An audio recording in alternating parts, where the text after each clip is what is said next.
Today, I'm going to show you how to turn something like this into this.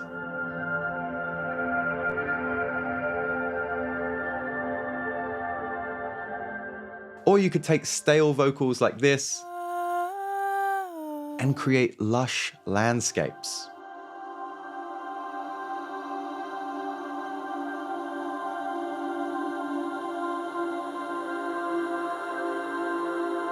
That's all with the help of one device that's been goated since 2006, a tool we're about to supercharge into our own built-in rack. Let's dive into it. So back in 2006, a man named Paul Nasker released what would become one of the internet's most beloved sound design utilities, something unlike anything else at the time. Of course, we're talking about the legendary Paul Stretch. Paul Stretch was one of those tools that every producer should know about, capable of turning even the simplest sound into something otherworldly. It's completely free and has a small cult following online because of just how wild and beautiful it can make ordinary sounds. Fast forward to today and we've got its modern counterpart, Paul X Stretch, which has been available for many years as a VST and AU plugin. But today I want to make sure we jam it full of quality of life updates inside a rack, so it's very like plug and play friendly, so you can get into building those lush landscapes. If you want to skip to just the tutorial part of the video, use the timestamps below, and if you want to skip the queue entirely and download this supercharged rack, then it's available over at the Patreon with some bonus sounds that work terrifically with this engine as well. But first, let's get into how it works. Now, I'm not going to go into minute details. There's a great tutorial from Venus Theory from about 3-4 years ago, but what I want to show you is some of the basic tools and the best settings so that you can get the sound that you want without any of the weird stuff.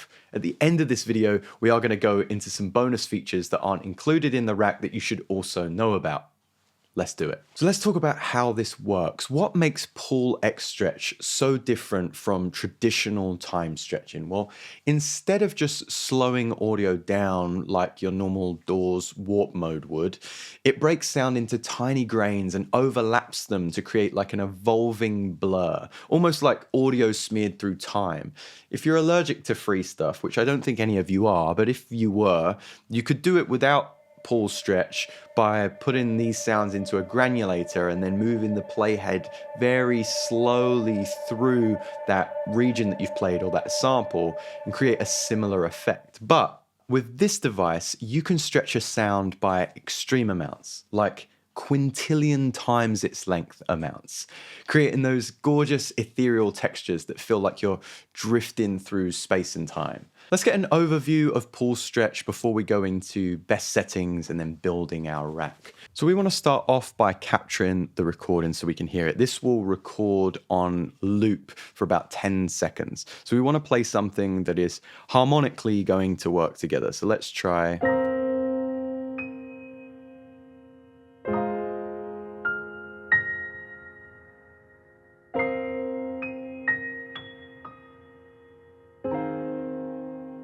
And then we hit capture one more time.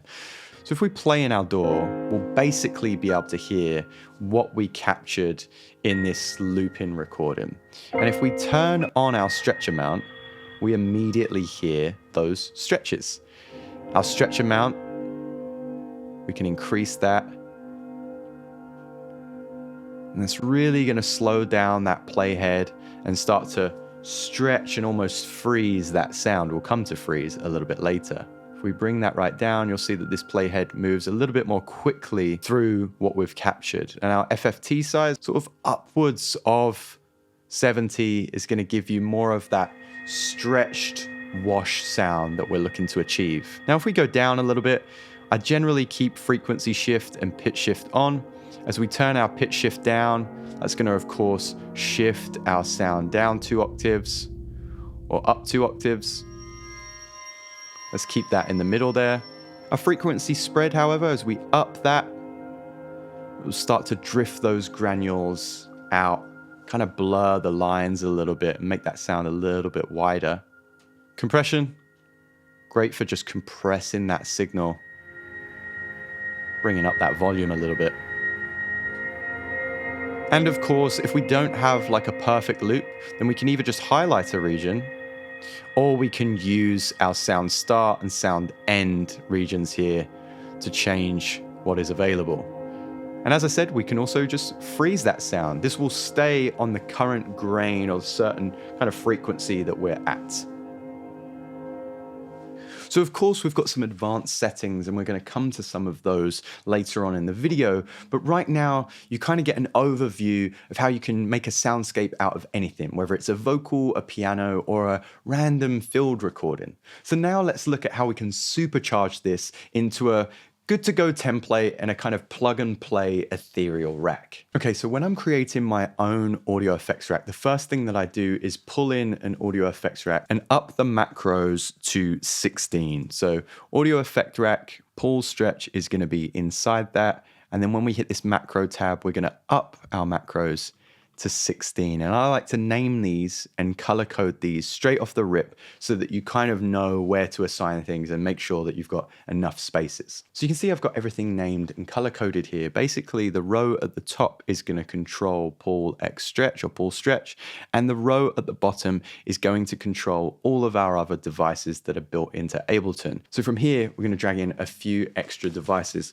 We're going to start off with the arena tail preset or any large reverb preset of your choosing. We're then going to grab a couple of plugins, delay, and another reverb of your choosing. I've put that in a group so that we can control both of them with two macros that are going to be assigned to one macro later on. I'll show you how to do that. We're next going to grab a grain delay, a little bit of spray, bring that frequency down, the pitch all the way up, 0 random pitch, 48% on the feedback, and bring that dry wet for now to 0.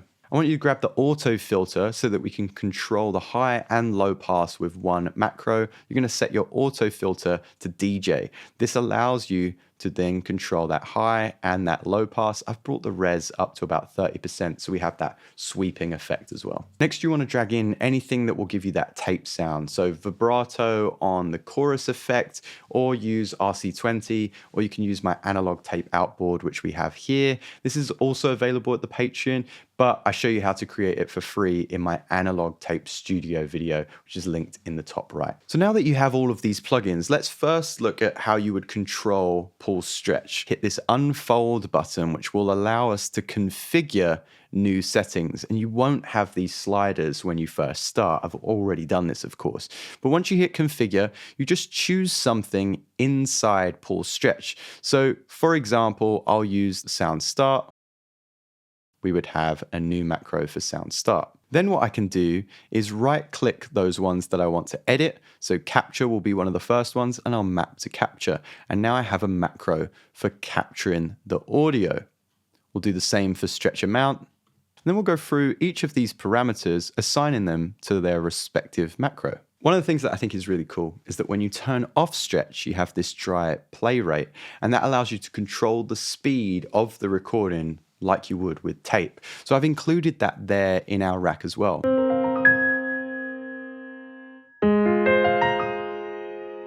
Now let's select that region and allow that to play.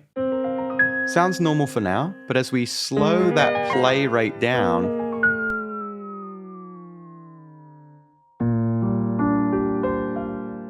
it's just like hearing it on tape or your normal warp mode in Ableton. This can be really handy if you want to get certain effects without changing the tempo parameters inside Ableton. Turn that back on and we go back to our stretch amount. Before we come to our other parameters, I want to show you the best settings inside Pull X Stretch. So if you come up to settings here, you want to make sure that you have these boxes checked. Most importantly, play when host transport is running. That means that when you're playing inside Ableton, then you're going to be able to hear what you've recorded in Pull X Stretch here. Do make sure you untick end recording after capturing max length. This means that it's going to continue recording over itself in a loop. You can change the settings for how long it captures. I've got mine set to 10 seconds, but you might want to change this for shorter recording lengths. Inside Pull X Stretch, and some of the things that I make sure that are turned on is I make sure that this is playing all the time. I make sure that pre-buffer is turned on. It probably will be by default. This is looping, and we have pass input through. This means that we can hear the keys whilst that playback is running as well. It's super helpful. I make sure that I save this as best settings with this floppy disk icon, and that means that I don't have to check those settings again when I'm pulling in a new instance of Pulse Stretch or when I'm using a new instance of my rack. It's all kind of saved and kept there. Oh, my lunch is at the door. 2 seconds. Right, whilst he's gone, I want to remind you that I've just released a new ambient song. It's actually a cover, and it's really easy to release your own cover, especially with today's sponsor, DistroKid. You see, when you release with DistroKid, you just pay one minimal fee and you get to keep 100% of your royalties. They'll also take care of all the legalities of releasing a cover song for you. There's discounts in the description. Let's get back to today's video. Okay, that delivery driver was super rude for some reason, but we got the food. Now that we have those settings down, but before we get to the advanced parameters, we want to assign some extra reverb tails, some delays, and some tape emulation too. So what we're going to do is at the bottom here, we're going to select our first reverb. That might be the arena tail preset for you. That might be a different reverb if you're using something like Valhalla. I'm just going to assign that dry wet to the reverb here. And then I'm going to set that decay time to reverb decay as well. Over here, I've assigned the dry wet of the delay and the dry wet of my second reverb to macros 1 and 2 in this audio effect rack. We're going to assign both of these to smear delay. Before we do anything else, we're going to select map and we're going to set our dry wet for the endless Arctic or the second reverb that you have to a max of 85% and the dry wet for the delay to 50%. That means that when you turn up your smear delay over here or whatever you choose to name it, that the respective settings will only be at 50% and then 85%. We don't want 100% for both things. Next up, I have my tape amount, and for you, you might be using vibrato in the chorus ensemble device. For me, I'm going to use the analog tape outboard, and I'm going to assign the wobble amount and the chorus phase to tape amount, and then our wobble rates to tape wobble here. And we can change some of those parameters if we want to by clicking map and choosing how much of that wobble amount we want it to go to, how much of that chorus phase we want to introduce as well. For right now in this tutorial, I'm going to keep them as is so we can keep moving forward. These settings will be a little bit different at the Patreon. Pitch granules. So we set up our grain delay. All we want to do now is set up our dry wet. This dry wet is going to go to a maximum of 50%. So we set this to pitch granules, and then over here, when we select map, we choose 50% inside our dry wet of grain delay. Almost last, we're going to choose our auto filter and hit that control and then select map to filter high low.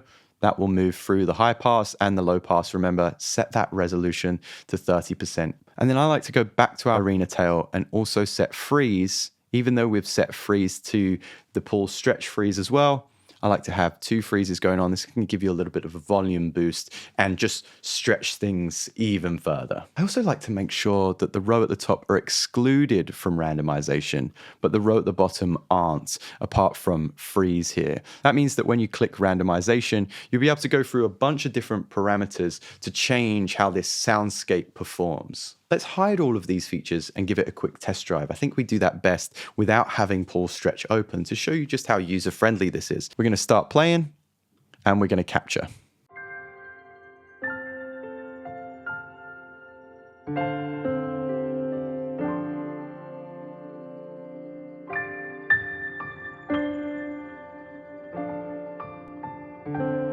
And then we can take that down, and hopefully this will be stretching our sound that we just played. We can change our stretch amount, of course. We can start to up this more and change our FFT size. If we want to pitch shift this, we can.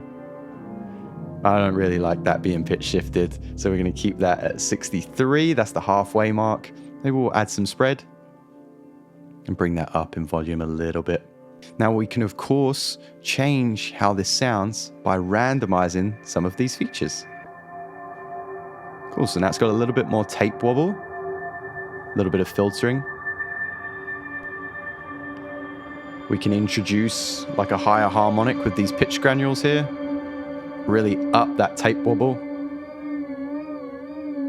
I like to keep that super low. What else can we do? It's more of a telephone EQ kind of effect. We can hear more of the highs here. But don't forget, we can also freeze and just stay on this frozen landscape. It's not going to change pitch at all. It's going to stay exactly where it is. We can turn that back off, and then we'll go to some of those different chords that I've played. So this is a really, really lovely way to capture some of those sounds. But how do I get that onto a new track? Well, I find the easiest way is to use the second track here that I've set up to resample. All I need to do now is just hit record and allow that to record through, and I'm going to have all of those lovely ambient scapes on a new channel. So if you was doing this with your whole piece of music, you could put everything into a group. You could set pull, stretch, or this new rack up into your group, and you could record that on a new track. Or as I just did, you could play something in and then resample that and see how that sounds. There's more ways to skin that fish though. What you could also do is record something in completely dry.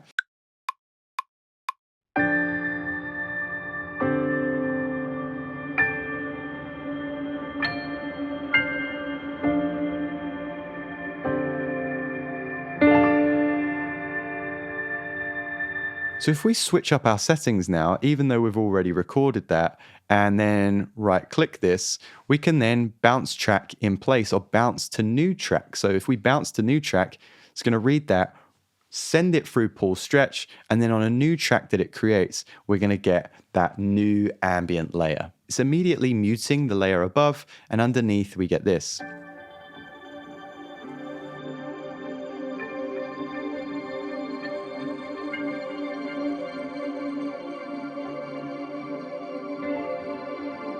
How cool is that? You've got a little bit of that dry piano in there as well. The last thing that I want to show you is some of the advanced controls. I think you're going to like this. So let's capture something new. We're going to hit play, we're going to hit record, and let's play something in. You can hear those pitch granules as well.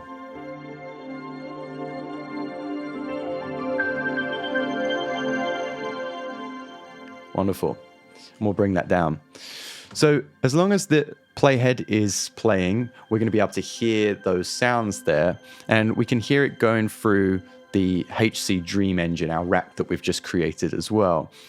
Now, I'm going to turn off the pitch granules so that we don't hear any harmonics, because we're going to come over to ratios. Now at 3, that's just the tone that we've recorded it in at. But we also have different values, 0.250, 0.500, 2, 3, 4K, 1.5, and 0.667. This gives us different harmonies to what we've recorded. So if we listen carefully and bring up 4, can you hear that slightly higher harmony there? I'm going to bring down my tape amount so that you don't hear as much of that tape warble. If we bring up 2, we get a lower harmony.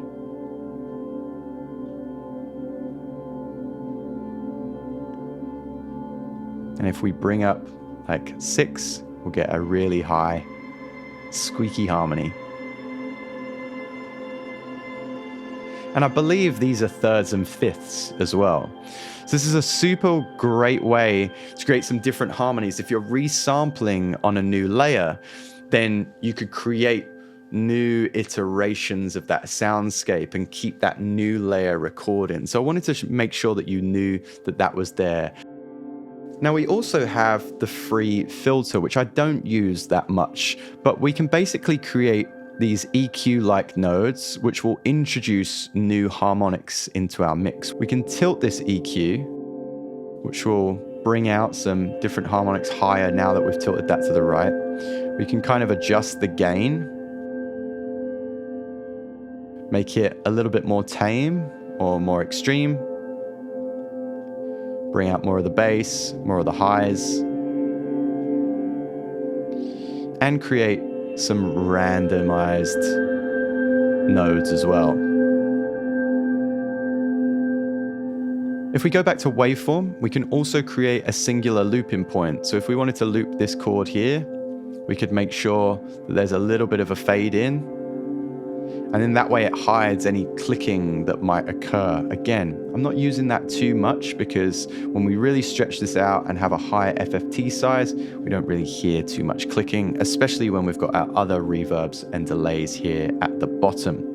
That's our supercharged Paul X rack. Let me know what you're gonna make with this, and let me know if you wanna see anything similar in the future. Remember that you can download this rack, as well as some sounds that I think work really well inside a sampler with the HC Dream Engine at the end of it, that I think are really luscious for creating all of these lovely harmonics. We've got piano stuff, more pitched percussion, and vocals there as well. Please do like and subscribe. We're fast on our way to 100,000 subscribers, and I'll catch you next time.